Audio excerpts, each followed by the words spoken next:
ವಿಜಯಪುರ ಗ್ರಾಮದಲ್ಲಿ pulse polio ಲಸಿಕಾ ಕಾರ್ಯಕ್ರಮಕ್ಕೆ ಚಾಲನೆ ನೀಡಲಾಯಿತು.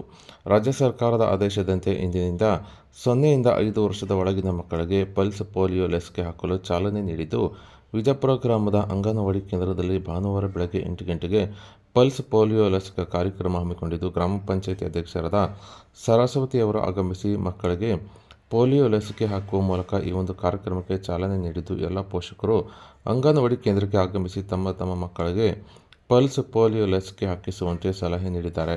ಈ ಸಂದರ್ಭದಲ್ಲಿ ಗ್ರಾಮ ಪಂಚಾಯತ್ ಅಧ್ಯಕ್ಷರಾದ ಸರಸ್ವತಿ, ಸದಸ್ಯರಾದ ಸುನೀಲ್ ಕುಮಾರ್, ಅಂಗನವಾಡಿ ಕಾರ್ಯಕರ್ತೆಯರಾದ ನೇತ್ರಾವತಿ, ಆಶಾ ಕಾರ್ಯಕರ್ತೆ ಮಮತಾ ಹಾಗೂ ಸಹಾಯಕಿಯರಾದ ಪುಷ್ಪ, ನೀಲಮ್ಮ ಹಾಗೂ ತಾಯಂದಿರು ಮತ್ತು ಮಕ್ಕಳು ಹಾಜರಿದ್ದರು.